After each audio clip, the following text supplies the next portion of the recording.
안녕하세요. 대만 해협 위로 보이지 않는 선이 팽팽히 당겨진 채로 흔들리고 있습니다.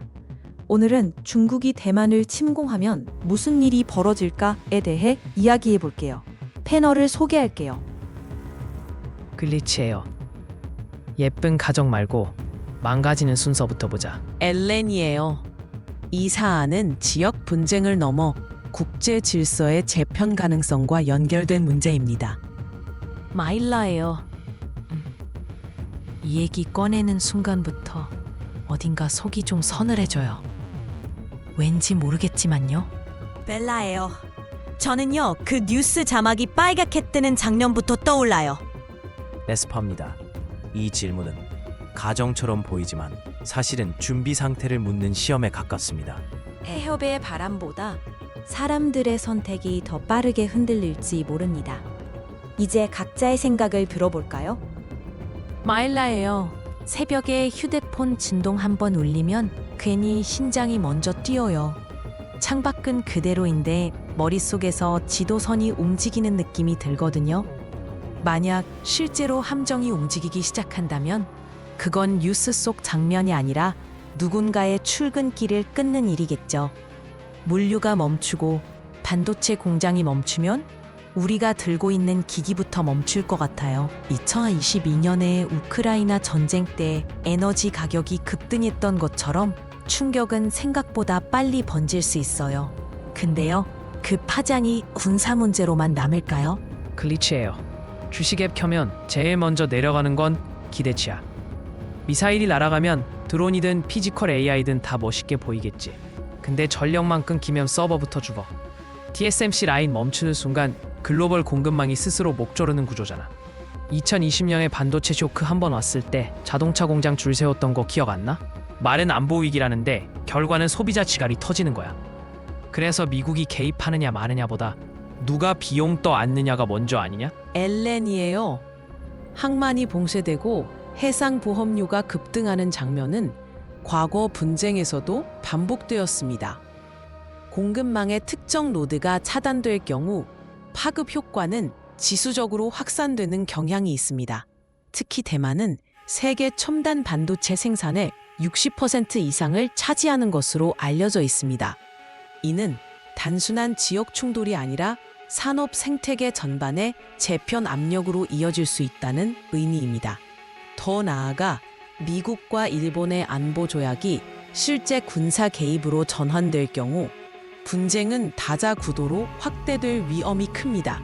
이러한 연쇄 작용을 통제할 장치가 충분히 마련되어 있는지 의문입니다. 벨라예요.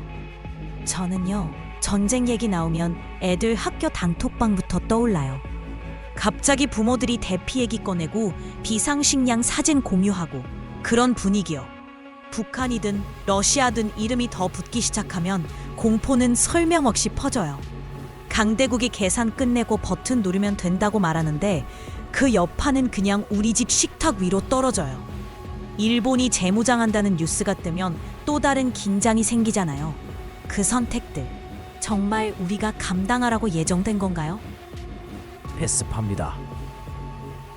군사 충돌이 발생한다면 첫 판단은 개입 범위의 설정일 것입니다.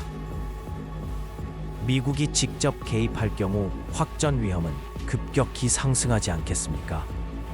반대로 개입하지 않는다면 동맹 신뢰는 심각하게 훼손될 수 있습니다. 우리는 이미 20세기 두 차례의 세계대전을 통해 연쇄 동맹이 어떻게 작동했는지 알고 있습니다. 문제는 각국이 감당 가능한 피해의 한계를 어디에 두느냐입니다. 그 기준이 합의되지 않은 상태에서 이 상황을 통제할 수 있다고 보십니까? 엘렌이에요. 분쟁이 현실화될 경우 가장 먼저 변하는 것은 통계 수치가 아니라 신뢰 지표입니다.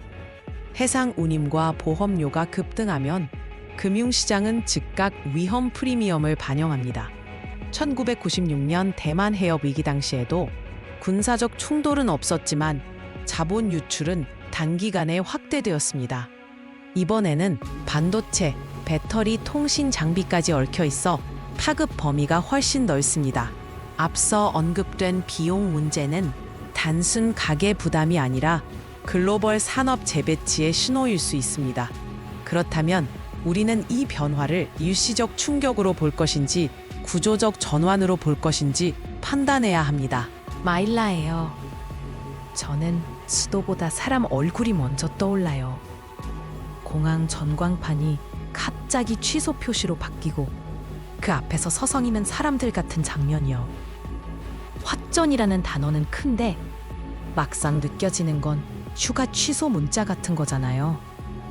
엘렌 씨 말처럼 구조가 흔들린다 해도 그 시작은 되게 사소한 균열 같아요. 근데 그 균열이 반복되면 우리가 전쟁에 적응해 버리는 건 아닐까요?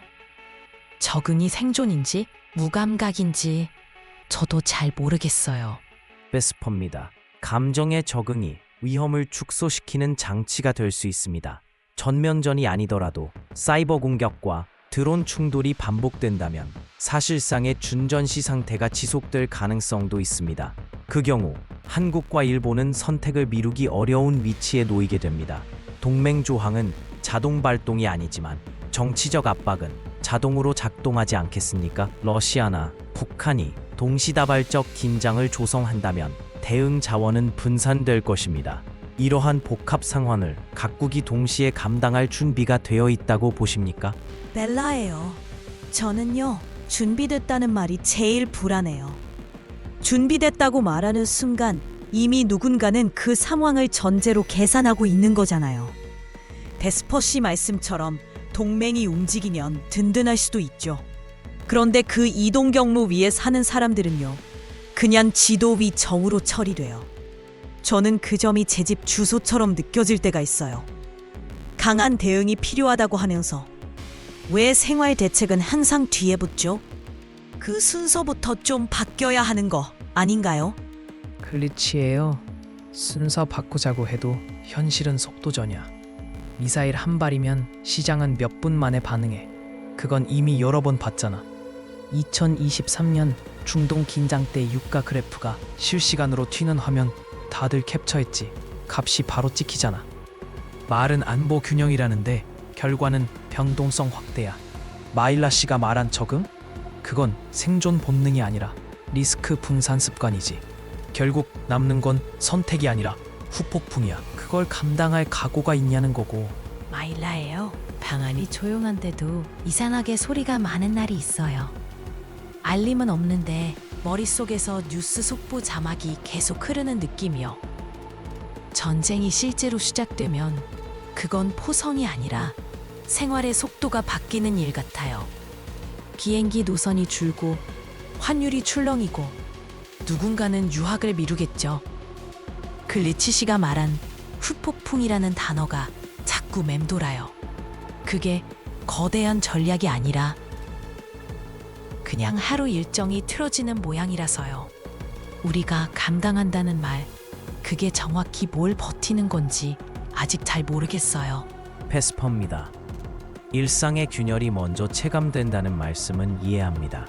그러나 감각이 선행된다고 해서 판단을 미룰 수는 없습니다. 만약 중국이 무력 통일을 시도한다면 미국의 개입 여부는 동맹 신뢰의 시험대가 됩니다. 개입은 확전을, 비개입은 질서 약화를 동반하지 않겠습니까? 특히 일본이 재무장 수위를 높인다면 동북아 안보 구조는 장기적으로 재편될 것입니다. 이 상황에서 한국은 전략적 모호성을 유지할 수 있다고 보십니까? 선택을 피하는 것도 하나의 선택이라는 점을 간과해선 안 됩니다. 글리치예요. 전략적 모호성? 말은 멋있지. 근데 실제로는 눈치 보면서 시간 버는 거잖아. 데스퍼 씨 말처럼 선택을 피하는 것도 선택이라면 그 대가도 계산돼야지. 대만 해협 막히면 해상물류 40%가 돌아가야 한다는 얘기 이미 업계에서 돌았어. 운임표의 숫자 바로 찍혀. 말은 자율성 유지라는데 결과는 비용 전가야. 일본 재무장? 그건 명분 바꾸기지. 안보 불안이 소비되는 거야. 결국 사람들은 물가표 보고 체감해. 그게 전쟁의 얼굴이야. 엘렌이에요. 감각적 불안과 구조적 변화는 동시에 진행되는 경향이 있습니다.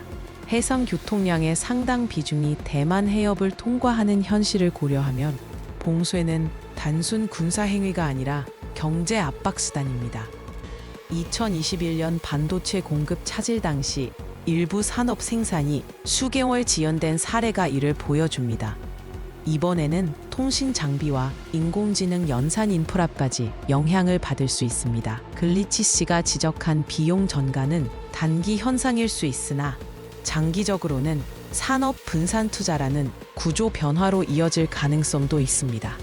그렇다면 우리는 위기를 방어하는 데 그칠 것인지 체질을 전환할 것인지 고민해야 합니다.